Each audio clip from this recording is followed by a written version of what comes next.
Okay, now we have the game picture.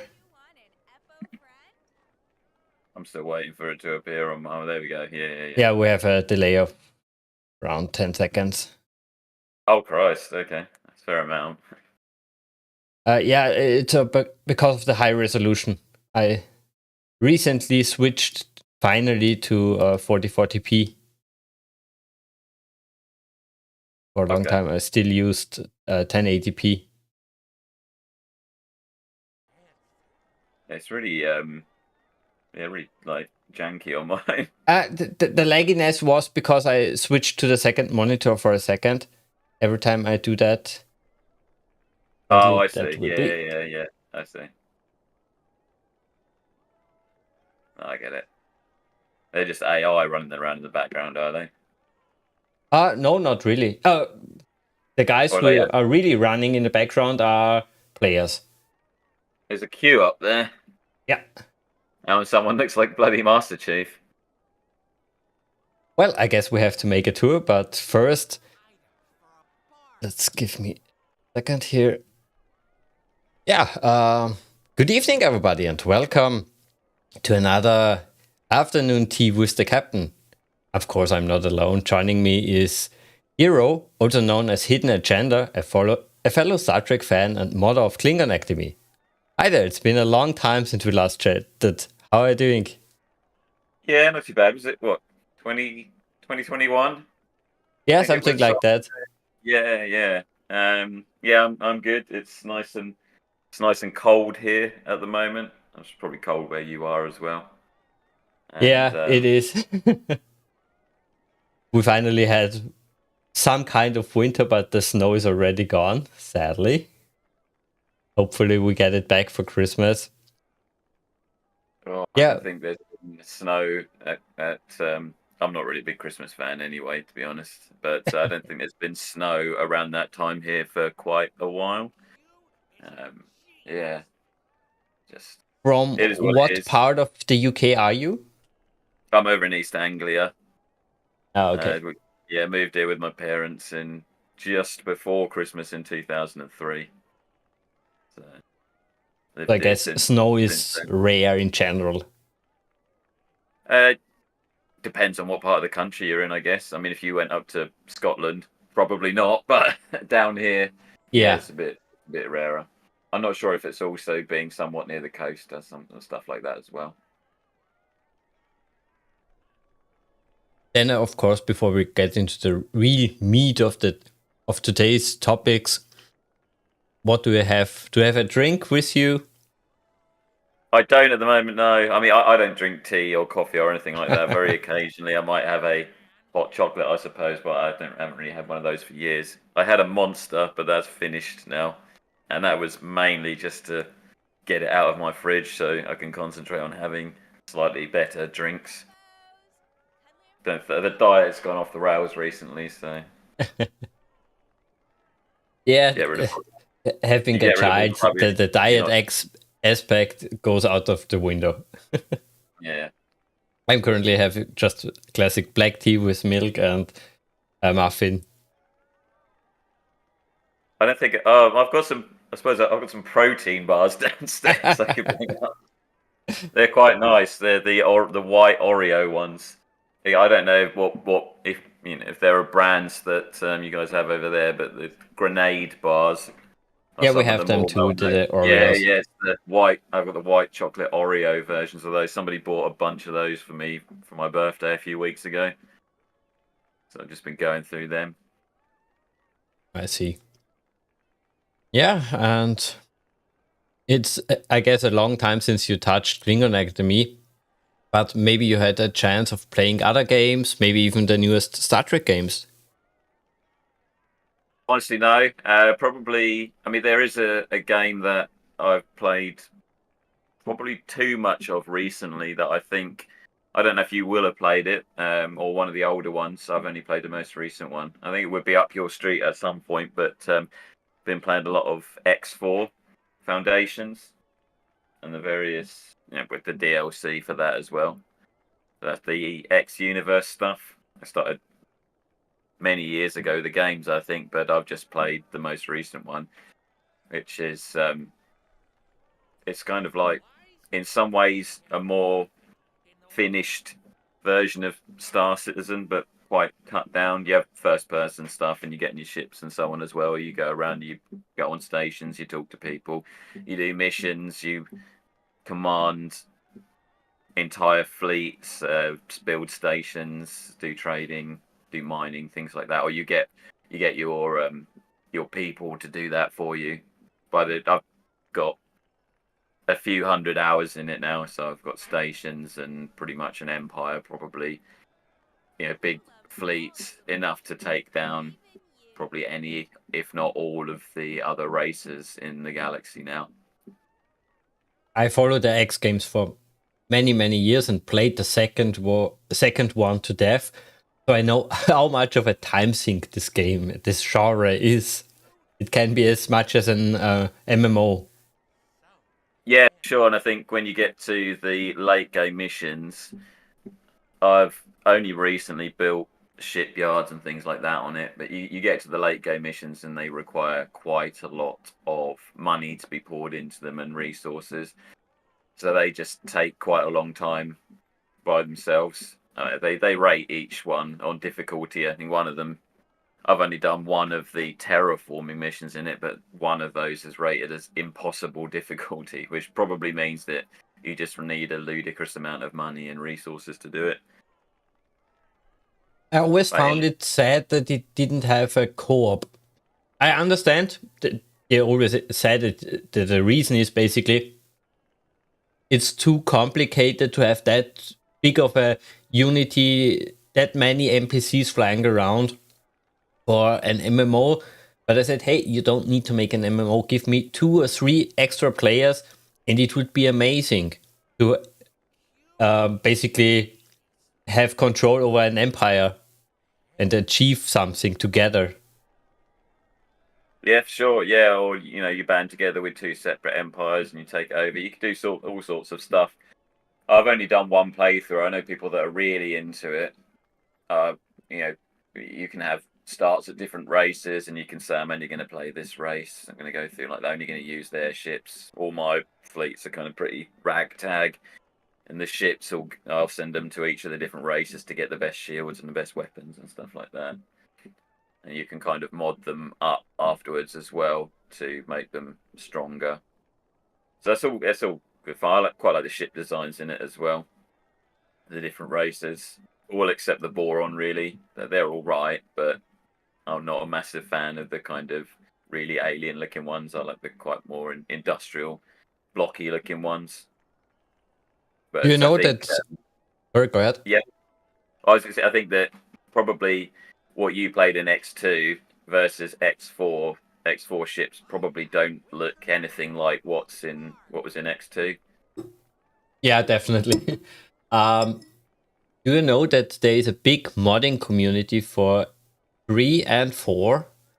That you can play Star Wars and Star Trek ships. It's quite extensive what they achieve currently. I haven't seen any Star Trek ships. I know there's a Star Wars mod for it, but that's kind of, I think you need to install that and do it on its own playthrough. You can't really mix that with the other stuff. But amongst other things that I've got, I didn't want to put in a bunch of ships from other series, but I've got the Firefly in there, or Serenity from Firefly in there. One of the mods adds Battlestar Galactica and the Viper and one of the other ships from it.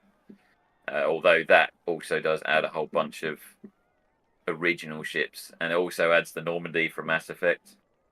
So those are in there. I don't really use them too much because they don't really fit in with the aesthetics of the rest of the ships. But yeah, I know that there's the mods for those, and some people have even modded in the Superstar Destroyers and stuff like that, which would probably be pretty ridiculous in that game, but they are in there, so you can go and get them if you want. But I think that's pretty fun. I've been going through that, and then more recently just going back through all the old Halo games, but on the PC in the Master Chief Collection, kind of starting with number 2. Where they remastered it and redid it, added all the new cutscenes and stuff for when they released it, or re-released it on the Xbox One. and that's now on the PC. Started with that and went through that, and then number 3, ODST, Reach. They're now gone back to the Combat Evolve, the first one, and it's a bit of a slog playing through 2 onwards, even though 2 is quite frustrating with its difficulty at points. It was really cool to go back to them and actually remember. Well, they're far better than I remembered. Maybe it's because I'm playing it on a mouse and keyboard now, which is just personally so much more enjoyable than a controller. But number 1, if you go 2, 3, ODST, Reach, and then back to number 1, I know a lot of people actually think number 1's the best, but it feels a bit clunky in comparison. Yeah, I bought those games also on Steam, and I want to play them in the future. I saw, or no, I have seen definitely that they are having a co-op. Is true? I hope. So Halo 1 and 2 you can play with 2 players, and then after that, so 3, I believe, ODST, Reach, and 4 can all be played in 4-player co-op through the campaign. Oh, it's nice. So yeah, I've been going through the missions in Reach with a mate. I would get another mate in on it as well, but he's not a massive fan. He's not super keen on Halo. So yeah, we've been going through the missions in Reach, and they're really quite well set up for co-op. You can just kind of run through blitzing everybody, even on the harder harder difficulties. Well, I guess I will contact you in the future if we play this. We try, it's not achievable every Friday, but we try to have a co-op night every Friday. Currently, we are playing SWAT 4. We finished that game, then we switch to the original Left 4 Dead. We have to find an interview partner. And yeah, Halo would also be nice to finally play. Since I'm PC Master Race player only, I never experienced any of the consoles after the N64. That was my last console. So I missed a ton of great games, sadly. And yeah, I'm looking forward to finally catch up on some of those. Yeah, I think there are certain sort of games that, work decently well on a console, but the third-person shooters are normally all right. Your Gears of War and things like that. But when it comes to first-person shooters, it feels like a real downgrade to play those on a controller, even though they've got aim assist and all that kind of stuff on there. It's just, if you've grown up using a mouse and keyboard, it is just notably less entertaining, less fun to play them on a controller. But going through it now, just being able to quickly move around, aim, snap aim, snipe here, pop a headshot there. You can probably do all that sort of stuff on the controller, but it just feels so much better on the mouse and keyboard, and the games are so much more fun to play because of it, and you can kind of concentrate on the cool story and the environments and so on more than what I probably ever did back when I was playing it on the consoles. See, it looks better as well because it's running at a higher resolution and they've fixed some stuff on it. But that's all good. Yeah, you can always push the PC port more and more.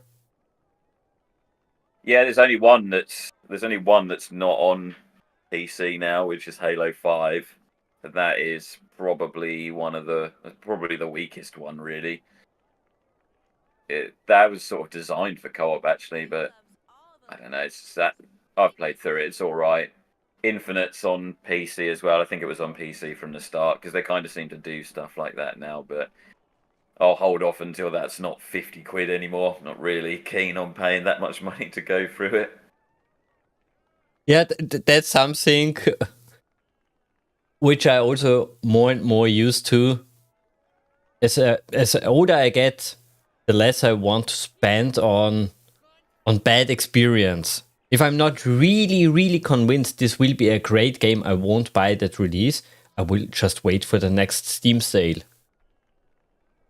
Yeah, the Master Chief Collection stuff is pretty cheap, so they're all quite old games now anyway. Even if they're not that old on PC, they are years old. A lot of them are decade plus old, so They're not expensive to get. You get ODST for £5, I think. I don't know if you have to pay for the Master Chief Collection interface on top of that, but you get all of the ones that are in there are £8.99 at their most, or ODST is £5. That's in this country, so it'll be a little bit different in euros, but that's kind of what you're looking at, really, I think. That's okay, but if you look at some older games, looking at you, Call of Duty, They those games never are go down.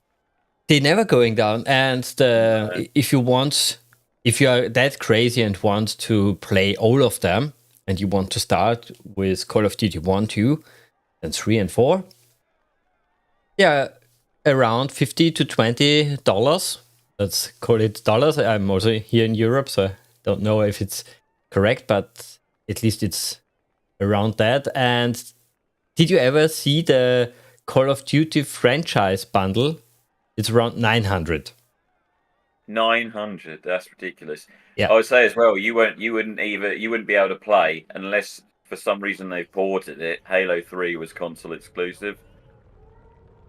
I have played Halo 3. It was on the 360 for sure. It probably was on the PS3 as well. But unless they've done something, which I doubt they have, that's console exclusive. So you'd go straight from Call of Duty 2 to Modern Warfare.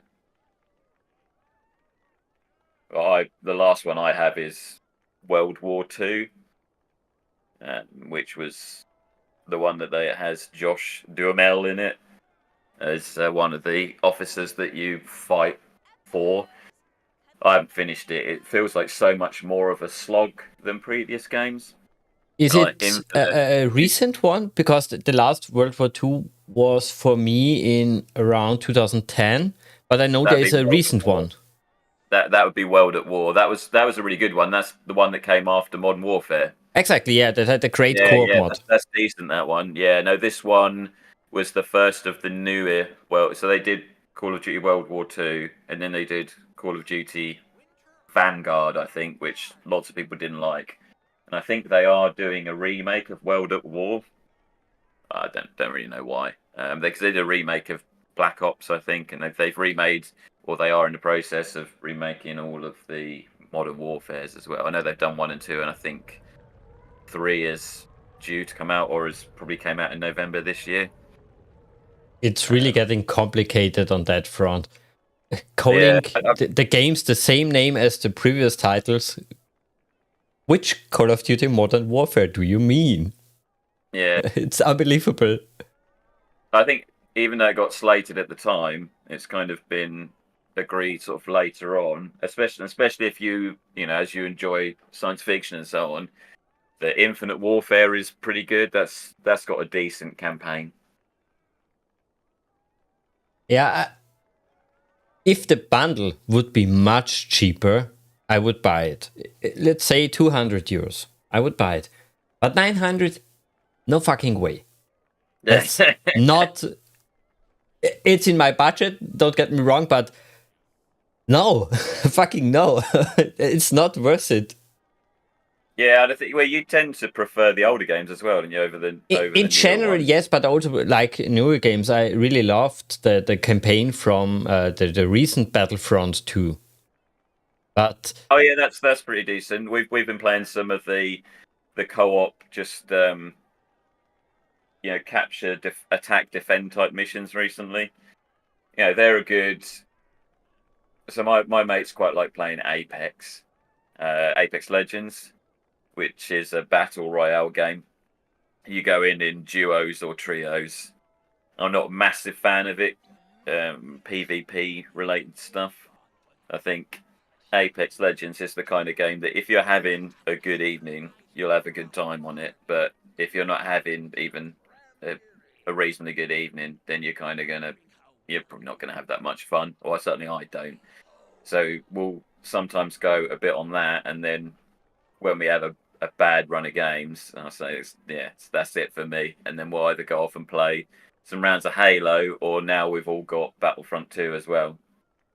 And so when you do that, and the co-op on that, you can go in with up to 4 people, and you fight the AI, but you can fight as the good or the bad side from all 3 of the eras. which Yeah, is definitely. It's much more enjoyable to have a battle or a gaming experience where you are not frustrated all the time. And matchmaking I can don't do mind that. losing. I don't mind losing to the AI because you normally can put up a decent fight against the AI. But with a game like Apex Legends, you can be running around for a good 10 minutes getting gear and so on, and not see anybody, and then just get absolutely smashed by the first team that you see.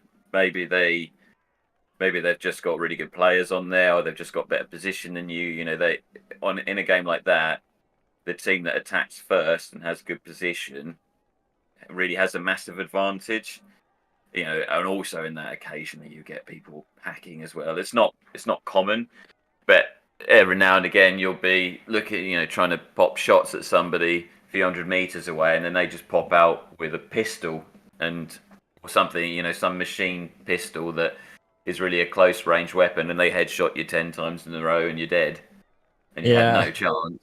That's pretty rare, but it's not unusual to run across teams that absolutely mop the floor with you. And it's nice to have a good tense fight where you think, oh, we could have won that one, and you get a few kills and you get a decent amount of damage. But if you go in and just get absolutely mopped, it's that's not fun. Yeah, I didn't play really Legends. I played more PUBG. And there But you yeah, have, I don't know how it's currently, but the last few years it was either it was bots or professional players. And yeah, same, the occasionally cheater. And to be honest, the fun went away at some point. So yeah, these are for the much last harder 5 years, than I really enjoy more battles against AI, even though it's a little bit. I will not say boring, but you can really expect what the AI will do. Mm. But yeah, at least I have a really fun evening. And as we are older, we get the more stress we have in our daily lives. So why make it in our computer lives also? But of Yeah, course, saying sure. that, I also really enjoy intense combat experience. I'm a big fan of the Armor franchise, and there you have some intense infantry combat where you lose everything if you die. So I like those tense moments. So don't get me wrong, I'm not a Care Bear. Mm. Yeah, I think one thing I've had my eye on, although I think it'd be difficult to get the people I normally play with to get it, is that it's been out for a while now. The early level was a much for muchness, but I think the later levels are supposed to be really hardcore. It's that GTFO. Yeah, I recently saw that it was on sale. I have it also on my list. Yeah, I think that's going to be a hard sell to a lot of people. I think because that is very slow, tactical gameplay. I mean, I just kind of like the setting of it, and it looks interesting. It might be the sort of game that personally I would start and think, oh, why did I buy this? Absolutely hate it. It's really difficult, but difficult matches against AI and difficult matches against people are very different things. Personally, like, and with AI as well, you quite often have a bit more time to think about how you're going to approach something. But also, like you say, if things get a bit stale, that's why you can just hopefully have a few different games installed and kind of switch between. We'll look at Battlefront 2, we'll look at Halo, Left 4 Dead 2.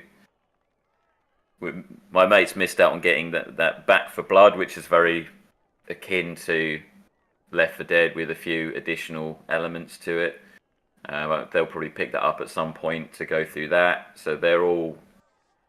You've got 4 different things you could do on a. You play once, at most twice a week, then you're probably not really going to run that sort of stuff out for a long time. And I think next we're sort of waiting, probably more, to be honest, at my behest than anything else, for Sons of the Forest to be out for a little bit longer. So we went through the forest, and that was really good. But probably one of the best value for money games purchases I think I've ever made, because it was something like £3.50, and we got hours and hours out of that, and it is actually a really fun game. Lots of stuff to do in it. When you're first getting used to it, going down into the caves and stuff, and seeing all the mutants, that's a really tense experience.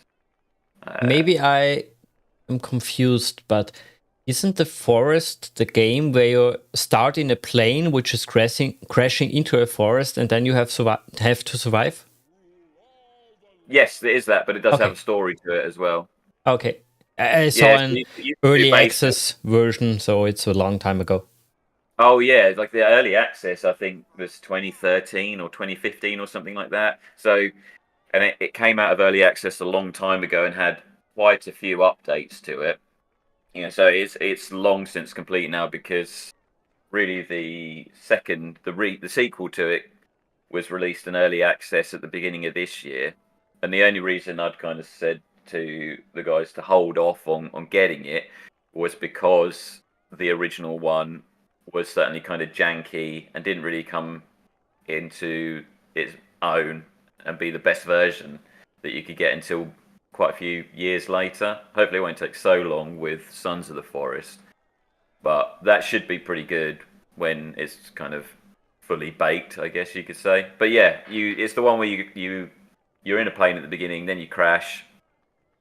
Not to be confused with the original BioShock, but you're in a plane, you crash, and then your son gets taken by cannibals, and you can go and find him. So there is a story to it, and you've got to go into the various different caves to get equipment to eventually get to the point where you finish the story.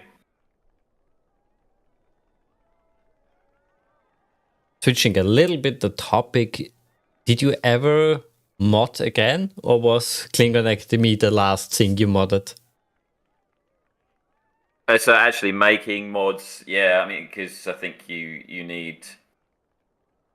It took a while to learn that. I mean, I understand how to mess about with a few different files in different games, but there's a difference between just making a model and sticking some textures on it and so on, and then actually understanding to a reasonable extent all of the background files that go into getting a ship or getting something working in game. So that I understand certain things that you can do in X4, for example. So some mods that were released, they had it set that you could only have the ship if you built it at your own shipyard. And at the time, I honestly couldn't be bothered to do that, so I went in and changed it so that you could get the faction to build it for you, or buy it from them. So I know to do kind of basic things like that in a few games. But in terms of actually making full mods, I think now, I was doing that before, I just had a lot more time.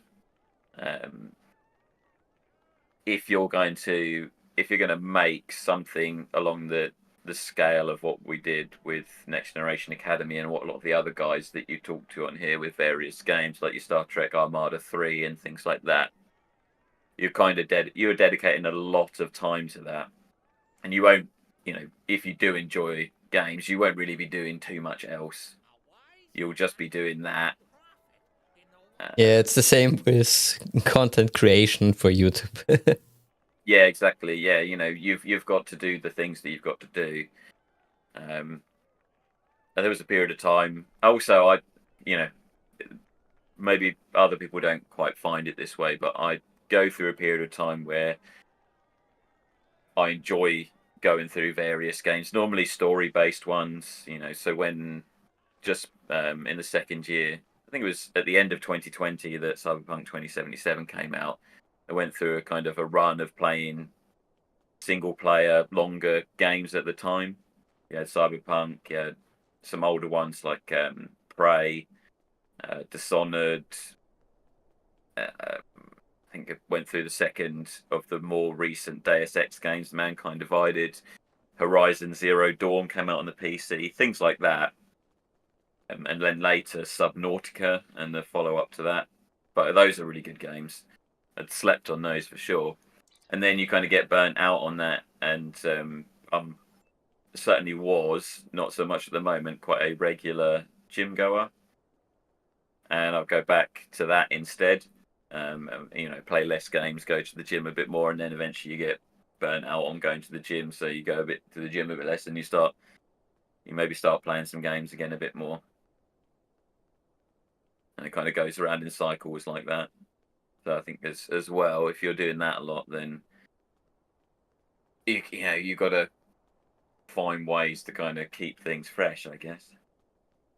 And during those cycles, did you also have some time to watch some stuff? Did you watch the latest Star Trek series? I've after seeing a bit of Discovery and the first season of Picard, honestly, to me, the stuff that's come out on Netflix and Amazon Prime, it has the Star Trek name on it, but it's not Star Trek.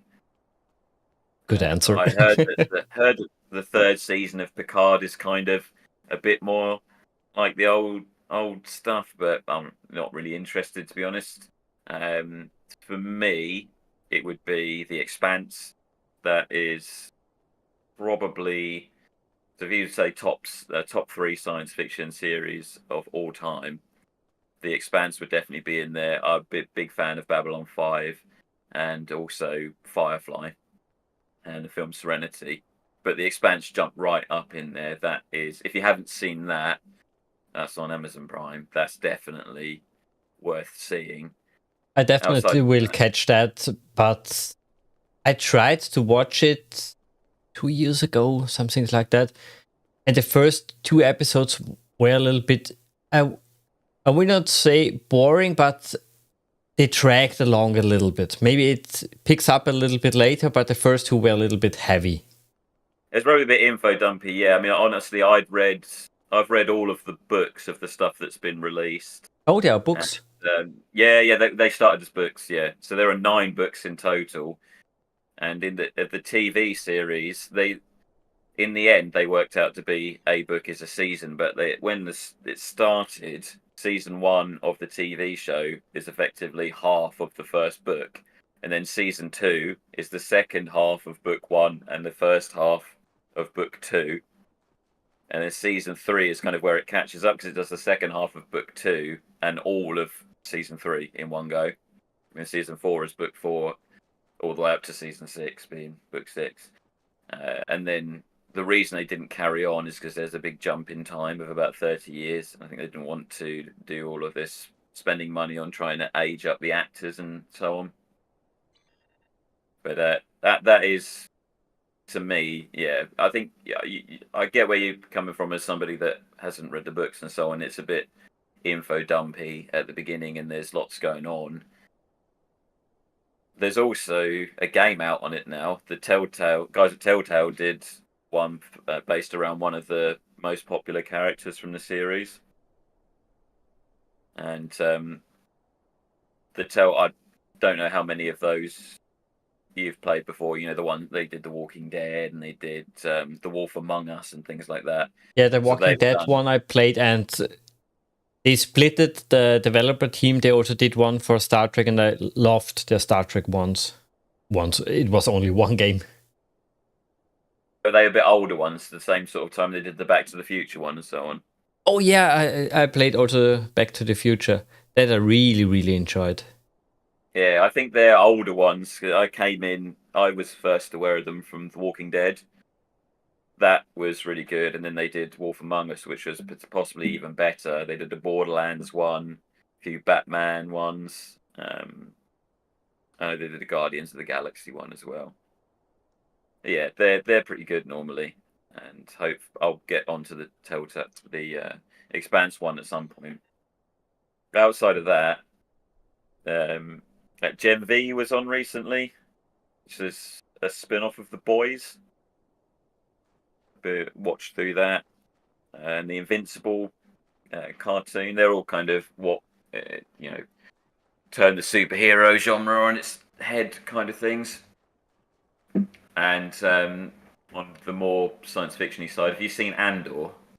Yes, I watched all the Star Wars stuff.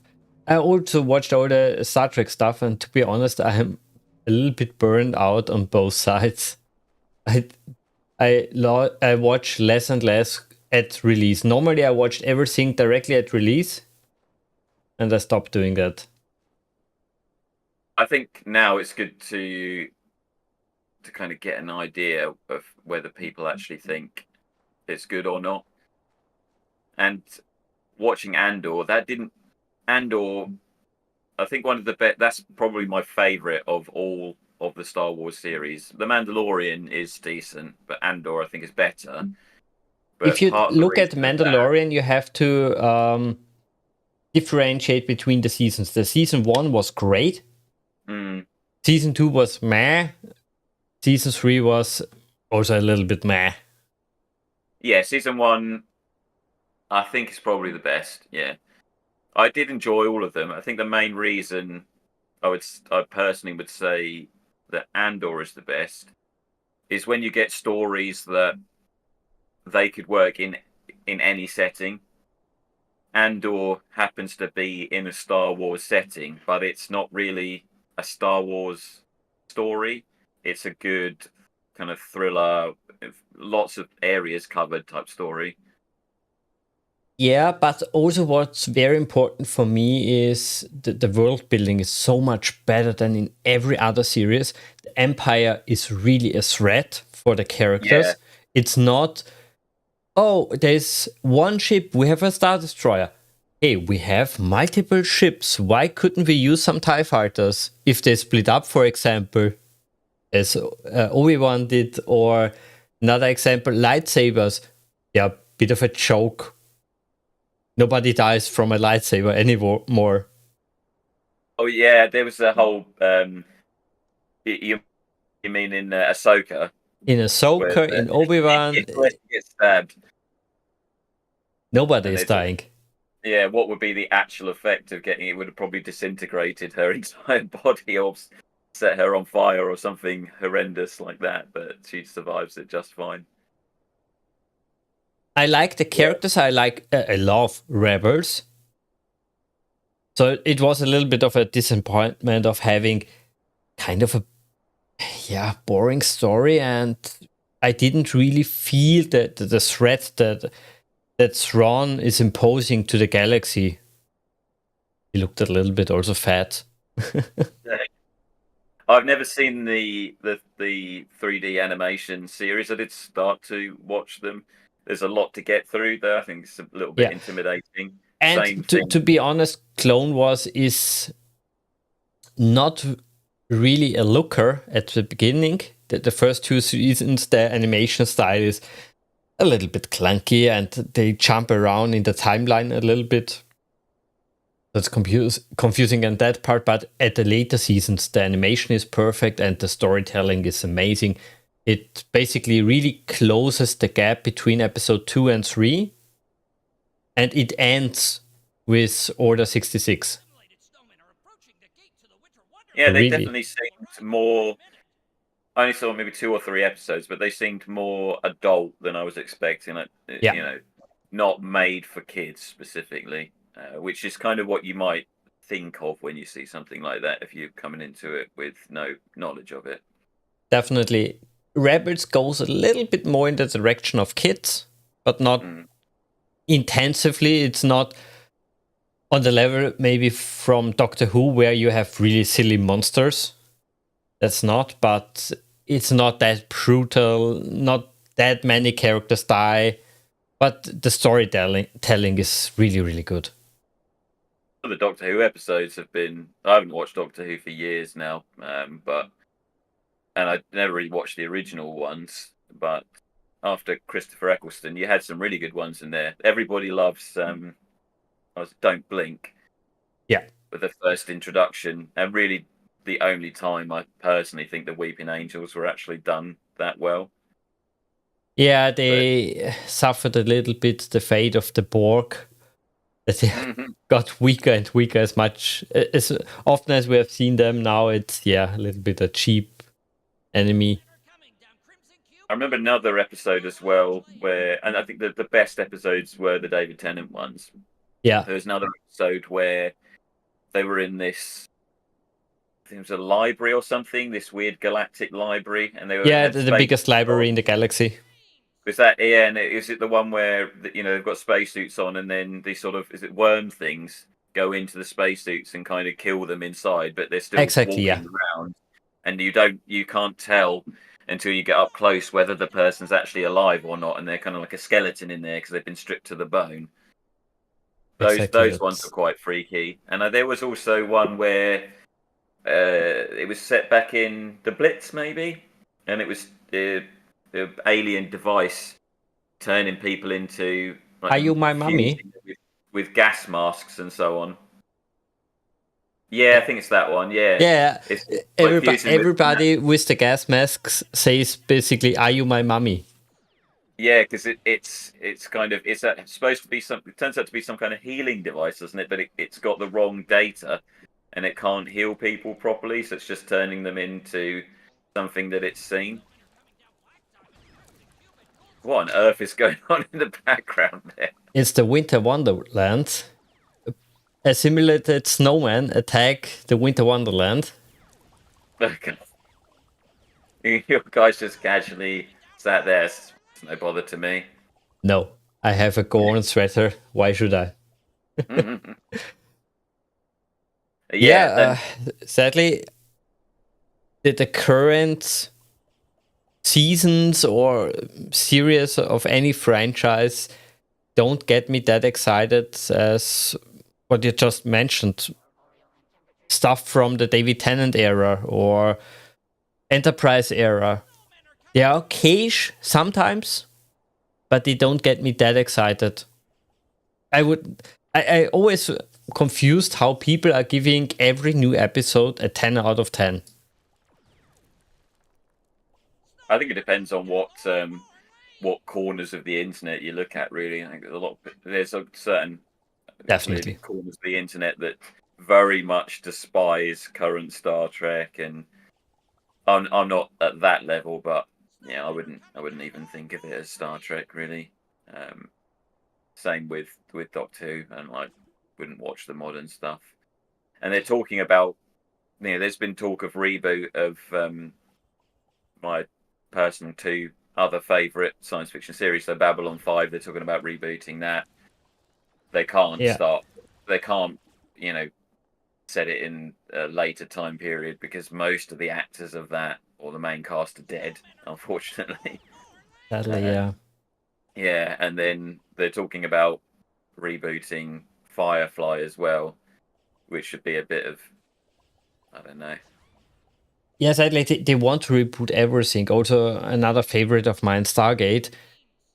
I fear the day when they reboot it because current climate, current Hollywood, it's difficult to make any good content because they have to fill all those checkboxes which they have to include.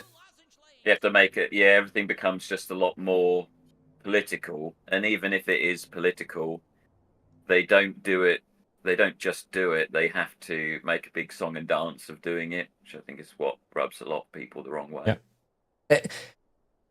And I think that the biggest factor for me, the emotion is missing. You mentioned the Doctor Who David Tennant era again. Or I mentioned it now again. Back then, I really felt the emotional distress the characters had. For example, Blink was amazing, the scariness of them. They never achieved that in current media. Or did you? Had that interesting scene where the police officer, gets sent forward in time.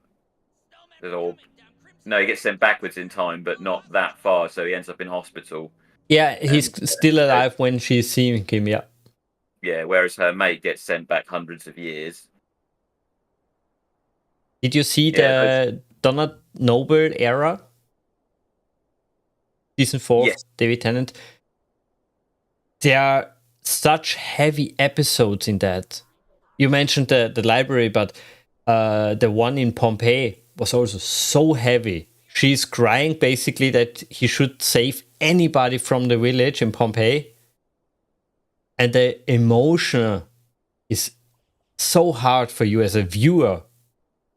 I never experienced anything else in the last 5 to 10 years.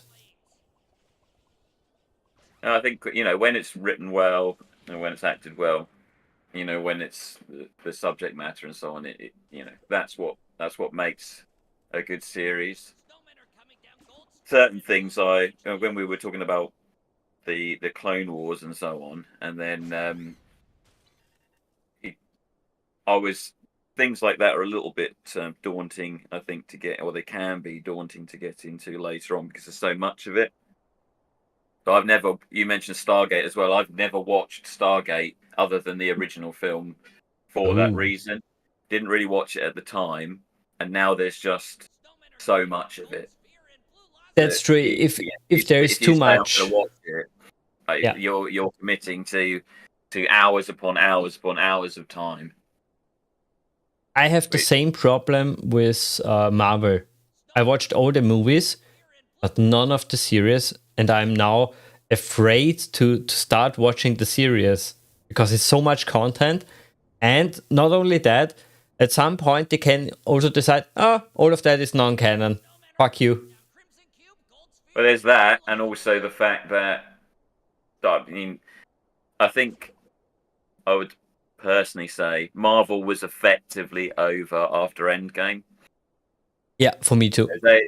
Because they're desperate for money, they keep making it. But for the most part, things up to Endgame were pretty decent. There were a few naff ones in there, but it was generally good. And you hadn't had any series up to that point. Some of the early series that they put on Disney Plus were all right, but up until that point, you probably could have missed a film or two, and it wouldn't have mattered that much. Now, with the current films, and I haven't watched any of these, but I'm aware from hearing about them that a lot of the time you won't know what certain characters are or really what is going on that much unless you've seen the series on Disney Plus.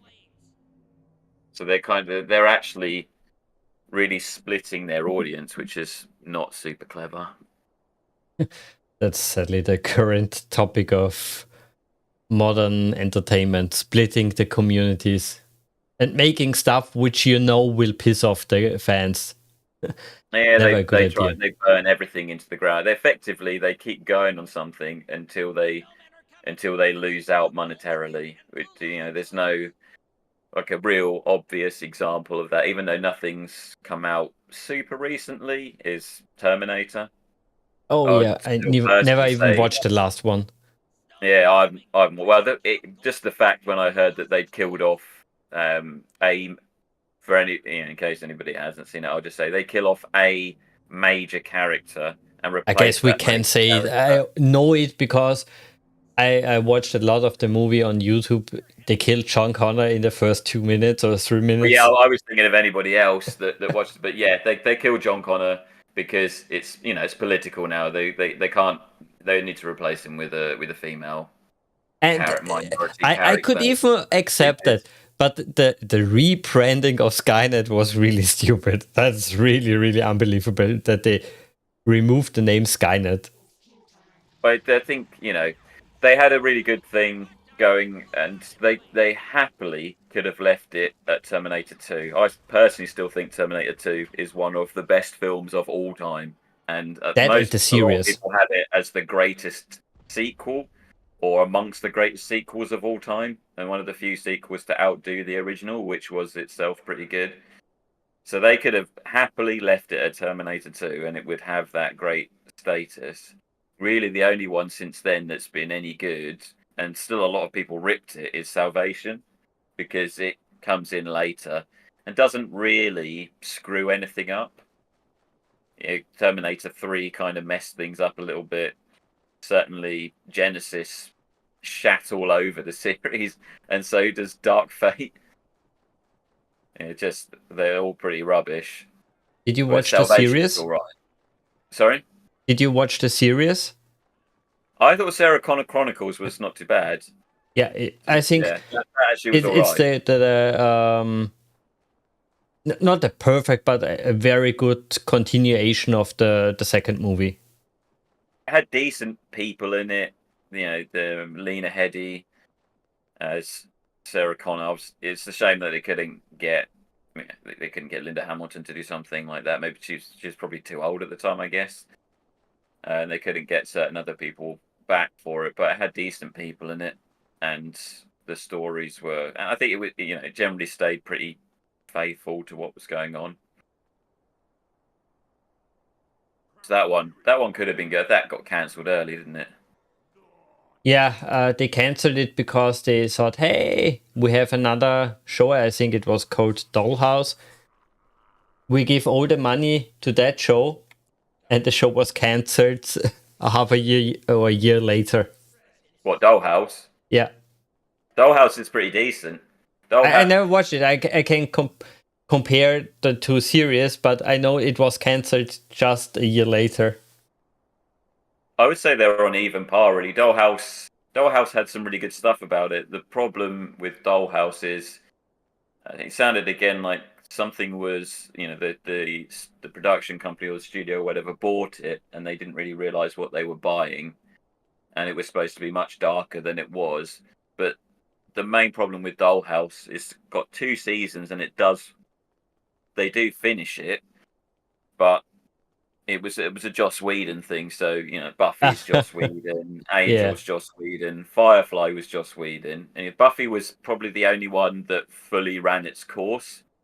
And then Dollhouse came after Firefly. And Firefly is such a great series with great actors and great stories, and they absolutely shafted it. I think when Joss Whedon had realised that they probably were going the same way with Dollhouse. He crammed so much into the second season that it ended up feeling quite rushed.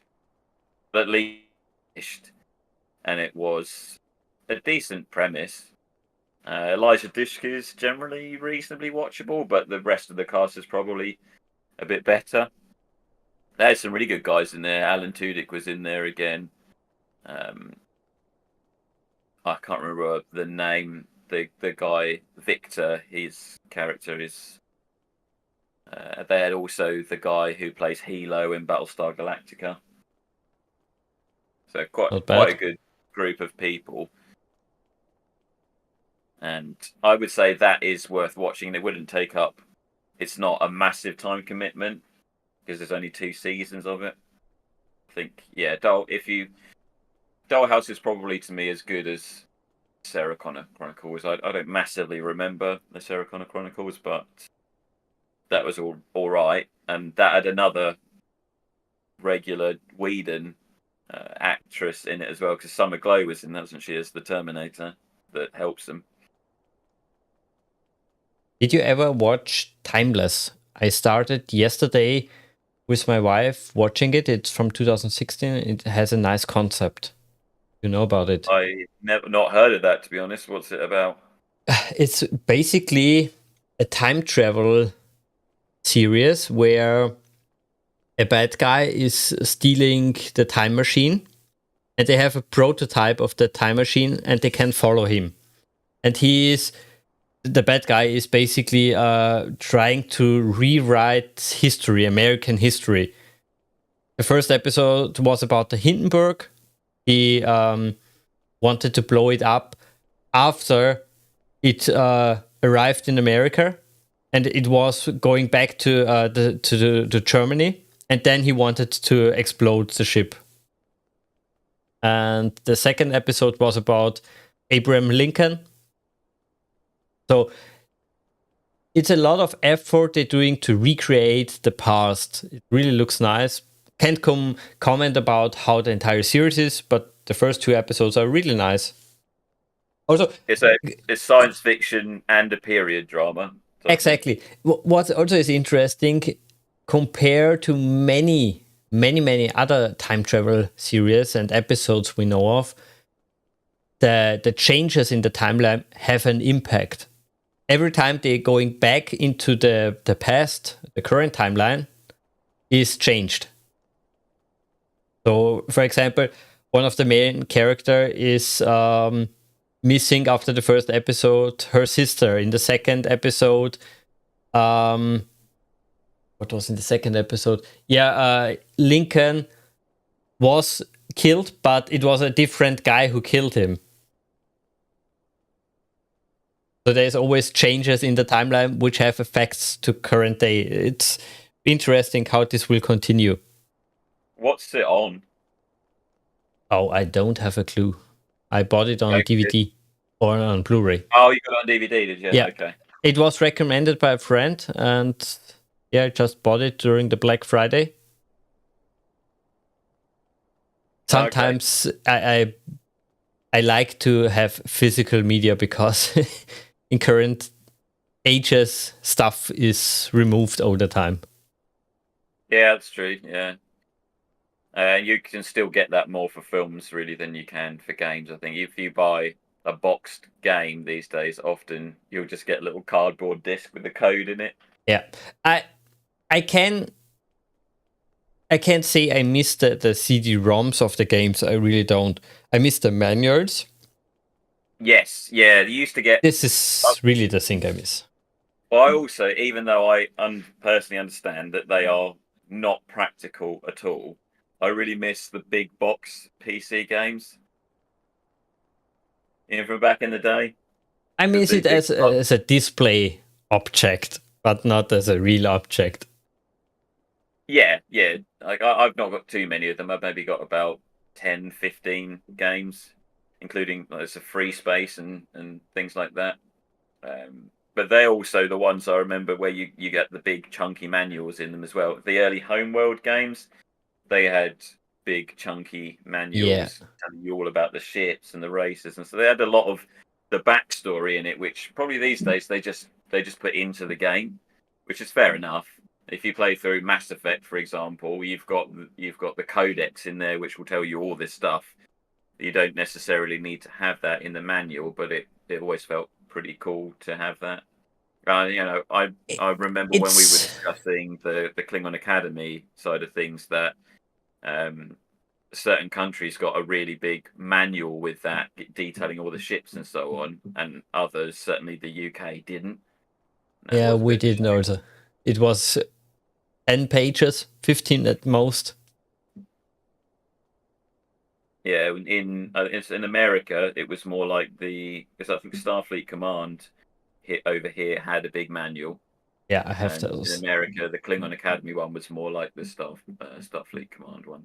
I always call this in our reviews the toilet factor. If a game has a good toilet factor, I can take it with me to the toilet. I can read there the backstory, the ships, everything. And you're right, if you have an RPG like Mass Effect, it's totally doable to have that information in-game. But for example, if you have an RTS like StarCraft, the manual is also over 100 pages. So much artwork, so much background story, you could never include that into the game. Yeah, same with probably your older Command and Conquers and things like that. Yeah.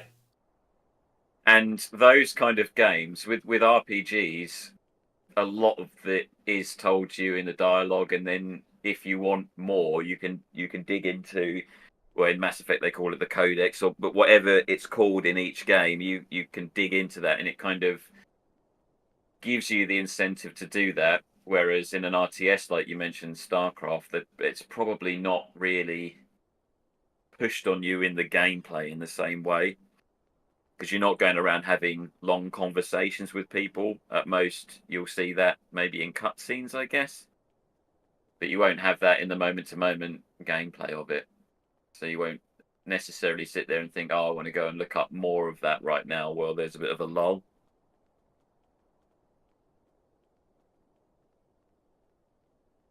Yeah. Yeah, then I also will quickly talk about minus, or more or less the lack of it. Sadly, the last 2 months were a little bit rough, especially on the family side. My grandmother is currently at the hospital, and I hope we can get her out soon and she will stabilize. Which meant, of course, projects and videos didn't quite finish as I planned, but I hope my next 2 weeks where I have no shifts, just holiday, I can do a lot of work in that time. But there will be at least more videos, more streams, more gaming events, and finally, hopefully, a new website. I started creating a new website. I mentioned that in the last breakfast with the captain, that I start working on a website for archiving purposes and just having a nice door to my streams.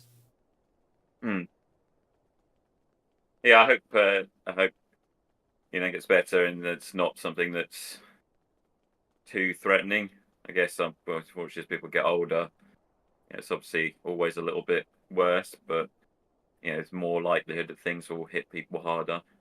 But I hope that comes through well, and that there's improvements are in there. You kind of want your family around for Christmas if you can have that. Definitely. Talking about Christmas, do you have any plans? I'm not. I think I said before, I'm not really a massive fan of Christmas. So I'll see some friends, mostly I'll see my parents. I'll spend the time there. They have actually said don't get presents this year, and we won't do that. We'll do that now on for birthdays and so on. But their view, which I think is quite nice in some ways, is that Christmas is more about spending time with your family. Yeah. We are the same, of course, with the children. All of the decorations and stuff like that. I've not found a single Christmas song that doesn't make me want to throw up. So I'm a bar humbug in that respect. As say mostly with Christmas films as well. It almost feels like enforced joy. But I don't have kids at this point in time, and I feel like that's probably where your attitude and so on can change, because you're experiencing the thrill of it through them, rather than just for yourself. Well, you can always enjoy the best Christmas movie ever, Die Hard. I think that's the only one I would consider. Yeah. Most of obviously seen others, but you've been attacked, mate. Yeah, that's why I'm running away. Bastards. Just enjoying my tea. You're not allowed to anymore. I'm afraid they don't like your jumper. That's probably what it is. Racist. They don't enjoy Gorn sweater. Yeah, in general, we also don't celebrate Christmas in a big sense. We moved even away from the home fest to a hotel because many years ago my stepfather died. And yeah, my mother said, hey, I don't want to cook and have all the stress. Let's go to a hotel in the Alps where there is snow. In Vienna, we don't have snow during Christmas time. So yeah, it's more relaxed there. Snow, I think, is, it's a scenery thing. Definitely, it's just really a bonus flavor. Yeah, there's nothing practical about snow. It makes everything more difficult. And also, if you are having snow, that means it's bloody freezing. Yeah. It's also not, I think in this country, how you'd feel about it on your side, on your area, but I quite like the mid months. So your spring and your autumn. In summer, even though we don't get it too much, it can get too hot, just way too hot. And then right now, I don't remember it being we've had a bit of a cold snap here, and I don't remember it being as cold as it was or has been in early December and late November. It's equivalent to what we had in January and February this year, which are normally the coldest months. And it was just not. November's normally a little bit better for that, not quite so. Yeah, We painfully have the cold same here. sitting around in the flat, kind of in the jumper and the hoodie and everything. So, when you're working from home, it's not so great. I guess Definitely. it's obviously different I for you. also hate the real summertime where it's so hot you can't even think in your own flat. We don't have an air conditioning, so no, I really don't enjoy that. Yeah, it's the same here. Yeah, it's kind of the extremes are not. Some people love the heat. I don't think anybody massively loves the cold. But I kind At of least there prefer you the. can protect yourself or turn up the heating. If it's hot, you're fucked. Yeah, yeah. Although my heating costs the bob, so I don't tend to have it on. Just have a current PC. The new graphic cards, they put out so much heat, it's warms your rooms. Well, I've made the mistake of getting one with two 2080 Ti's in SLI, so they're next to each other. Yeah. One that they overheat each other. So at some point next year, when I hopefully eventually sell my one of my cars, I've got two at the moment because I bought one too soon. I will then I'll put a bunch of that away and use some of it to. Well, I was hoping to upgrade the computer, but actually, when researching it, in order to get a 4090, I'll probably just need to buy a new one. So I would I like guess so. 4090 in time for to play the new Cyberpunk update and also go through Starfield. Even though I've heard Starfield is potentially a little bit disappointing, I still want to go through it. Okay, I would say it's time to do also some unboxing. Switching on camera. You know of Eaglemoss? My mate loves Eaglemoss. I don't think I've got actually. Oh no, I'm not sure. I've got some Mass Effect and some Halo models of the ships. That is, and so I've got the three. I've got two of the Normandies. I haven't got the first one because it's just stupidly expensive, and I got the Tempest. I'm not sure if they are made by Eagle. No, yeah. There's a new website that's come up that are selling Eaglemoss stock that didn't get sold, and they keep putting it out in waves. They are my new track supplier. Yeah, basically my new track suppliers. It's Master Replica, and they sell the old stuff basically. But the sad part is, the UK lot. Centaur. Sorry, Is that Centaur you got there? Exactly, that's the Centaur. Sadly, the UK left the EU, and yeah, I have a lot of import taxes. Has that got the pod underneath it? It looks like it does. You have a delay, of course, yeah, but it's sort of a pod. Yeah, it's kind of like a bit like the the Reliant pod. Exactly, it looks a little bit Reliant. Actually, no, it is. It is the Reliant pod, isn't it? But just fixed to the bottom, and then the nacelles put on it. That is the Reliant pod because it's a kit bash, isn't it?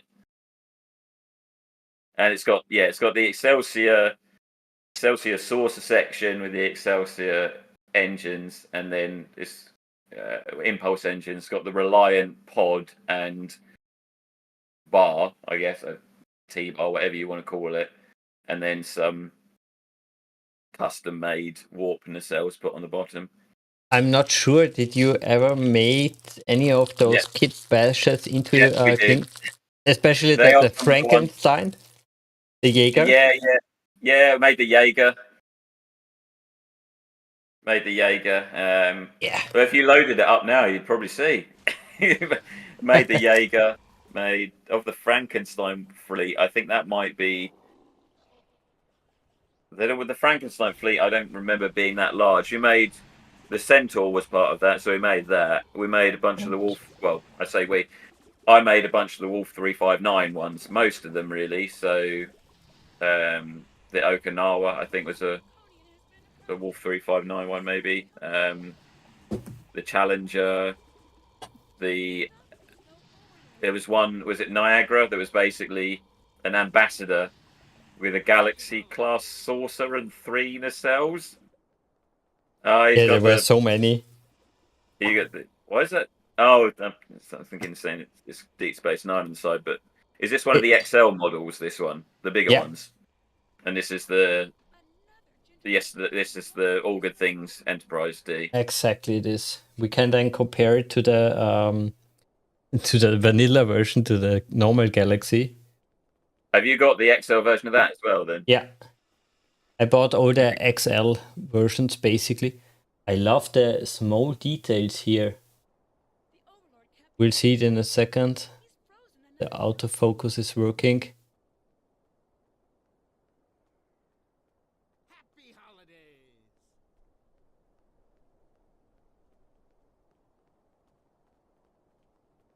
The camera a little bit more room to work.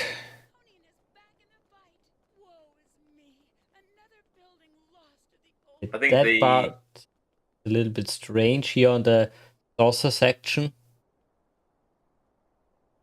Not bad, but strange a little bit. I mean, you can see where they're put together. You know, they're decent enough. Yeah.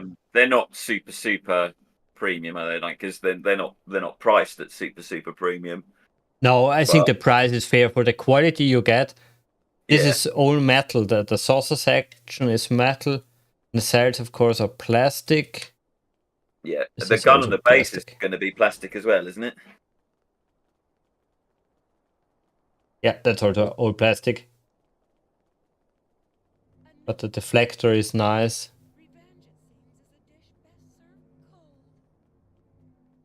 I had thought about some Eaglemoss.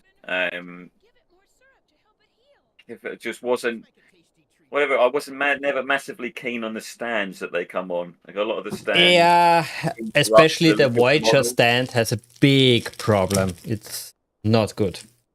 Yeah, the one you've got on the Centaur there, it covers bits of the model.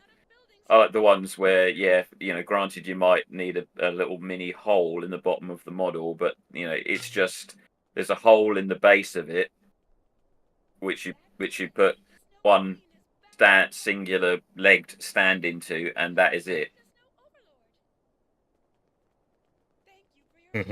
Yeah, so with that one, yeah, it clips over the whole ship, which obviously probably safety wise keeps it in place more. But my experience Sure. of these kind of things is actually they are pretty chunky, and not that you're going to drop it, but if you dropped that, there's a reasonable chance it wouldn't get damaged. I think. Oh, wait, is there again? Yes, there is. And yeah, you have really to slide from the back here forward. If you go a little bit in the middle, you can't fit the whole system. Yeah, it's stuff like that where it's clipped over the back of the saucer. It's just never, and the smaller ones are like that as well, which is never massively keen on it. It kind of the model itself is nice, but that can a bit spoil the look of it on the shelf. But it's a decent model, and it's probably size wise having the Centaur in the normal size and the Galaxy and the XL is probably about right for scale. Yeah, basically, sorry. Basically, the reason why I buy the hero ships in XL is I want the scale right. I don't want also a big, huge shuttle. I want a small one. Mm. For Oh, you get a lighting. micro machine shuttle, then that'll be about right. Probably still too big. Yeah. Yeah, the saucers are very identical, which of course they must be. A nice addition. There goes my drug money. Mine is I've got a large model collection, but for me it's all 143 scale model cars. Yeah, I remember your videos. Yes, I've probably got about 20 grand's worth of it now. It's of course not really in scale, but the shuttle is of course small and not a big one. Of course it doesn't Stay there. Oh, Delta Flyer. Oh, no, it's Type 9, isn't it? It's a Type 9. Okay, then check out the manual. Boom.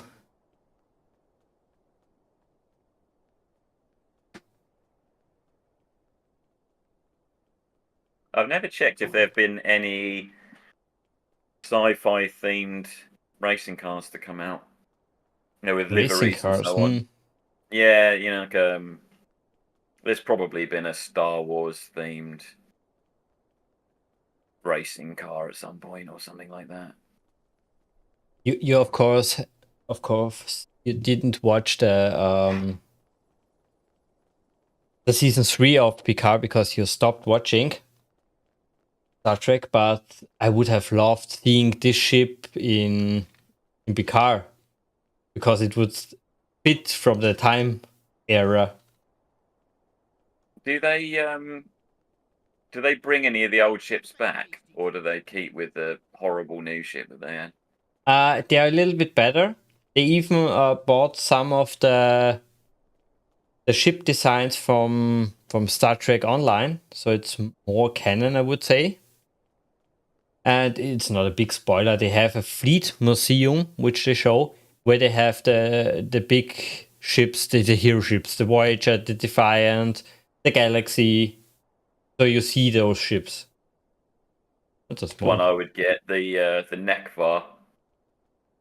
I would get Nekvar, maybe the Deredex Warbird, those sorts of things. The Jem'Hadar battle cruiser. I bought I bought nearly all of my favorites. I bought the Watcher, the Nekwa, Bird of Prey, Warbird in XL, because the other ones they don't have an XL version. And yeah, there are at least 20 more ships to be revealed. I also have a DS9 station, which is around the size of the magazine, a little bit bigger. You've got an XL version of DS9. Yeah. My mate bought the normal version of it. He didn't have a stand or anything, from what I could see. Yeah, I think it's just sitting on the pylons. Yeah, which makes sense. Yeah. It can balance itself just fine. A second. Was it during an unboxing ago or months already? For the mesh room, you of course need a special stand.